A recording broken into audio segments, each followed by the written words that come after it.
BJP अब पूरी तरह चुनावी मोड में आ चुकी है। उत्तराखंड में भले ही अलग अलग हिस्सों में आपदा आई हो, कई जगह लोग बाढ़ से प्रभावित हों, कई जगह भूस्खलन हो रहे हों, कई जगह बारिश से भारी नुकसान हुआ हो, लेकिन बीजेपी को आपदा प्रबंधन नहीं बल्कि चुनाव प्रबंधन पर ज्यादा फोकस है। और उसी के लिए जो बैठक हुई है उसमें मिशन 2024 के लिए टारगेट सेट किए गए हैं, लक्ष्य तय किए गए हैं, कैसे आगे बढ़ना है, चुनाव का प्रबंधन कैसे किया जाना है, इसे लेकर बैठक हुई है और उस बैठक में कई फैसले भी लिए गए हैं।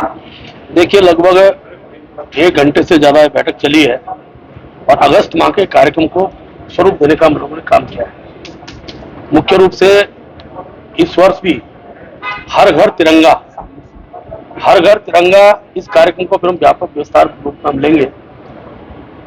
पूरे देश में अमृत सरोवर बने हैं और हमने तय किया है कि हम लोग हर ग्राम पंचायत के तालाब के बगल में जो उस क्षेत्र के चाहे कारगिल शहीद हो, विभिन्न क्षेत्रों में विभिन्न उपलब्धियों वाले व्यक्ति हो, जो आज दुनिया में नहीं हो, उनके शिलापट के साथ उनका स्मरण उस गांव में बना रहे, इस कार्यक्रम को हम लोग लेने वाले हैं।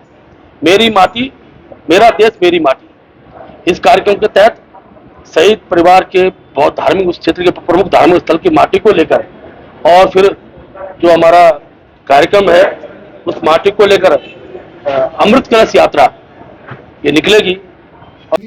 24 के चुनाव से पहले भारतीय जनता पार्टी राष्ट्रवाद के मुद्दे को धार दे रही है। उसी हिसाब से कार्यक्रम सेट किए जा रहे हैं, चाहे वो हर घर तिरंगा यात्रा हो या फिर दूसरी यात्राएं हो। सबका मकसद राष्ट्रवाद की भावना जगाना है और उसके जरिए एक मिशन के तौर पर काम किया जाएगा। अलग अलग लोगों तक, अलग अलग तबकों तक पहुंचा जाएगा और मुस्लिम संगठनों को जोड़ने की भी कोशिश लगातार होगी।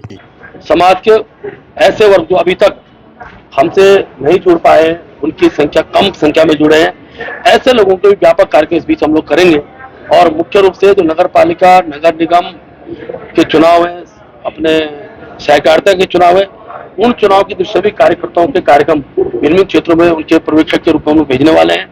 और लोकसभा चुनाव की तरह सांसदों की जो बड़ी ग्राम पंचायतें हैं उन्हें उनका प्रवास हो, सांसदों के आगामी दिनों के कार्यक्रम हो और बड़ी संख्या में SC समाज है, ST समाज है, उनके अलग अलग पक्ष हैं, उन सबके भी बड़े बड़े सम्मेलन इस बीच हम लोग करेंगे। ये कार्यक्रम की श्रृंखला भी बनी है।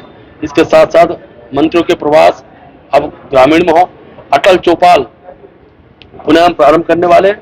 और बीजेपी के इंटरनल सर्वे में कुछ सांसदों की रिपोर्ट बहुत खराब आई थी, उनका वर्क परफॉर्मेंस बहुत ही खराब आया था। इसीलिए कोर ग्रुप की बैठक में इस मसले पर भी चर्चा हुई और फैसला ये लिया गया कि सांसदों की ड्यूटी लगाई जाए। सांसदों को अब गांव-गांव रहने के लिए कहा गया है, गांव-गांव घर-घर जाने के लिए कहा गया है। सांसदों को कहा गया है कि बताइए लोगों को कि हम ही आपके सांसद हैं। 4.5 साल तक कहां रहे इसका सब हिसाब छोड़ दीजिए, लेकिन अब वक्त आ गया है चुनाव का, इसलिए गाँवों में जाइए और बताइए कि हम सांसद हैं।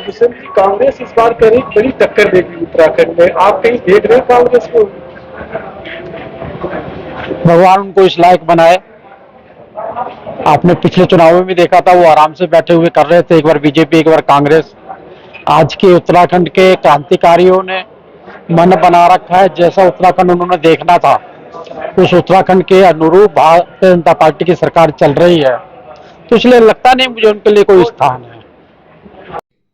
2014, 2017, 2019, 2022 बीजेपी लगातार उत्तराखंड में जीतती रही है। विधानसभा के चुनाव हो या लोकसभा के चुनाव, बीजेपी ने कांग्रेस को मात दी है और इस बार भी बीजेपी यही कह रही है कि उत्तराखंड को बीजेपी नई दिशा की तरफ ले जा रही है, इसीलिए कांग्रेस का कोई चांस नहीं है। ऐसे में सवाल यही है कि क्या भारतीय जनता पार्टी का कोई तोड़ कांग्रेस के पास नहीं है? जब उत्तराखंड में आपदा आई है तब बीजेपी चुनाव प्रबंधन की तैयारी कर रही है, चुनाव प्रबंधन में जुटी है, तो इससे समझा जा सकता है कि बीजेपी की आक्रामक रणनीति क्या है और कांग्रेस के लिए भी ये एक सबक हो सकती है।